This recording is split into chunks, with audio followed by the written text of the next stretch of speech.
Hey guys, so this week we're doing a little bit of a different activity that actually uh, is way more complex than what I'm going to give you. But the reality of what I want you to kind of understand as you leave this class is how we take the genetics that we have and that we know, and how do they code for different things. And so we're going to call that protein synthesis. And so we know already from previous portions of this class that all of our DNA code is found inside of our nuclei. Now, what I haven't covered for you guys is what that code actually looks like. And the code that we have is actually made up of 4 nitrogenous bases, and then there's going to be one more. And these bases, what's interesting to me is that as Christians, we look at how the world was formed by God and how we came about, and we can tell all these stories of creation. But the reality is, as the Bible was spoken, that God formed the earth and put these things into existence, that all of creation is actually made from 4 unique types of bases that make us who we are. And so life in itself, scientifically and biologically, is very, very similar when we talk about God breathed life. Obviously, we as humans have souls, but all of life itself does contain some very similar characteristics. And that should make sense because God formed these things right from the beginning of time. And so I love studying this part of genetics and how it actually works together. And so I want to talk to you guys about the different types of codes and what they do. Now, this could go for months. We could talk about the different molecular biology type of ideas. I'm not going to bore you with all of those details. However, you do need to know that there are 4 basic biology code names, and those are going to be given by the 4 letters A, C, T, and G. Now, when we talk about how the DNA code comes about, we should know that A's always pair up with T's and C's always pair up with G's. So I know I haven't necessarily covered it, but DNA is actually what we call a double helix, and you find it looks a little bit like a ladder. So let me just kind of draw you an example here. If we have an A, C, T, G, A, T, etc., this is going to be one side of my ladder. Okay, on the other side is going to be what that letter or that base pair kind of matches up with. And so, as I told you, A's always match up with T's, C's always match up with G's, T goes with A, G goes back with C, A goes with T, and T goes with A. So this is actually what we would call a DNA code. And that DNA code is basically a ladder of bases that would mean something. And so what I want to teach you today is what these things actually mean. Okay, so when you look at the DNA code, we say that all of these nitrogenous bases will stand and form a code that gives you a protein. Okay, now your proteins are going to be what actually make you living. Proteins themselves will be things like transport proteins. They're going to make up your skin. They're going to make up all of your cells. So proteins are hugely important. In fact, we would tell you that amino acids, which make up proteins, are the building blocks of life. And so I'm going to teach you today how to make a protein. Okay, that's what protein synthesis is. It's the creation of a protein. And we're going to do that from looking at this DNA code. So when you're taking notes, a few things you need to write down today, because you're going to have to do this on your own a little bit later today, is understanding that DNA is going to look something like this. So DNA will contain A's, C's, T's, and G's. That's going to be a DNA code. And when you look at that, A always matches up with T and C always matches up with G. That's your rule, okay? You never get beyond that with DNA. So when you look at making these proteins, it's going to be kind of like a little puzzle. Many of you are going to really like it. But it's not as complicated as it seems. It's just you have to understand whether you're looking at DNA or our next base pairing, which is called RNA. Okay, so DNA itself, this is how your base pairs are going to go. I'm going to give you a code with a bunch of random letters like this, and you're going to have to match those up. If I ask you for the DNA code, all of my A's match up with a T, all of my C's match up with a G, and vice versa. On the other hand, when you're looking at DNA and you're going to talk about making a protein, that DNA actually has to transform itself into other types of coding molecules. Now, this is where it gets a little complex, which is where I'm not going to make you know a ton of stuff, because it does get a little bit tricky depending on what your background is in science or what your background is not in science. And so we're going to keep it simple by saying this.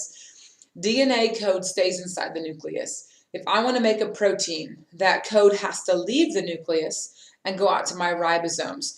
I hope that you would remember the beginning of this class, we talked about different organelles and what they do. And ribosomes are responsible for making proteins for you. But it's not as easy as just saying, boom, I get to be a protein. The tricky part is that DNA code has to somewhat transform itself to become a code that's readable by the ribosome, okay? And so here's what we're going to do. We're going to take this DNA code and we're going to form it into what we call mRNA. Now, mRNA is a messenger RNA. That's the RNA that's kind of transporting itself, okay, out to the ribosome. It's a messenger. It's basically a middleman in my mind. But if you're mRNA, you don't have the same code as DNA, okay? If you're mRNA, all of your T's are going to become U's. Now that's where it gets a little tricky, okay? So all of your T code, T becomes U. So if this was your DNA code and you're wanting to make RNA, here's what you have. My DNA, I'm going to tell you on the paper, your DNA code is going to be A, T, G, G, C. And I tell you, hey, I want you to make an mRNA code from that. You're going to take an A and you're going to say, well, in mRNA, so this is going to be mRNA. In mRNA, I don't have T's. All my T's become U's. So because I know A matches up with T, now it has to be a what? It has to be a U. My T matches up with A, so that's still going to be the same. G matches up with C, G matches up with C, and C matches up with G. So this is going to be my new mRNA code, okay? So the key thing to know is there are no more T's. All of my T's get replaced with U's, okay? So you just have to go through and you just have to match these things up. But that's not the end of the story, okay? So when I give you the big, long laundry list of letters, just match those up, okay? Just realize that if I have a T, it has to be a U now, okay? There's no more T's in this code. But here, once again, this is just the messenger. This isn't where I'm actually producing proteins. From this point, what you're going to also create is something called a tRNA code, and that's where we're going to go next. So I'm going to actually erase this, and I totally left my eraser, so forgive the fact that I just totally used my sleeve to do this. So this is my mRNA code. I'm going to put this back up here up top. mRNA. My code right now is UACCG. Then what I have to do, okay, is I have to make something called tRNA, and that's my next step. tRNA is the RNA I use to actually make protein, okay? So remember, this is all the same code. It's coming from my DNA. I just have to transport it, or transfer it rather, into different letters. My mRNA has U's in the place of T's. The same matching rules apply, except for that. There's just no T's. There's U's instead. So tRNA is no different. I still don't get my T's back. Okay, tRNA still contains U's. So let's do this again. For the U, because it was a T, U's match up with A's now. So U will give me an A there. A would match up with T, but remember, I don't have any T's anymore. I only have U's. So that becomes a U. C goes with G. C goes with G. G goes with C. So here's my tRNA code. Okay. Now, to make this one step further, the last thing you have to do for me is on the assignment, I give you a sheet of paper that has a bunch of what we call codons on it. And codons are 3-letter codes. So AUG, for example, is my first codon here. Codon has 3 letters, and those 3 letters from tRNA are going to be a protein, okay? Now, the protein names are listed on this sheet. I'll give it to you, but all I'm asking you to find is the letter symbol that goes with it. So you'll see it, it's very clear. There's actually directions on the sheet as well. But when you look at the code itself, so if this is AUG, and I don't remember what the actual code is, I don't have these memorized, I just used the chart. But AUG will be on there, and if the letter that goes with it, let's just say, is an L, that's going to be the information I want you to write down. Okay, so you actually are going to take a bunch of long codes, okay, and that's going to be the DNA. You're going to form an mRNA, you're going to use the opposite, then you're going to do tRNA. of the same thing. And then you're going to give me the codes. And that code at the very end, these little letters that you have, it's going to spell something. Okay, so it should make sense. It'll be a little sentence or it'll be a little phrase, something like that. It'll be random. Okay, it may not make sense, but it'll be a phrase, okay, for you at the very end. So let's do one more example before we kind of carry on here or call it a day, just to make sure we're all very clear. Okay, remember, the only place I should ever have T's is DNA. So let's just kind of create a random code here. I'm going to do this. A, T, T, A, C, G, G, A, T, G. Okay, that's going to be the random code I just created. This is DNA. So this is DNA, and from DNA, I'm going to have you guys do next mRNA. Remember, that's my next step. But mRNA, remember, has no T's. Okay, so based upon my rule, A matches up with T, C matches up with G, but I don't have T's here because I'm RNA. Now what I have is A because it matches up with the T, but I don't have T's. That becomes a U. A T matches up with an A, so that's going to become an A. T matches up with A. A, though, matches up with T. Remember, still don't have T's. Got to make that a U.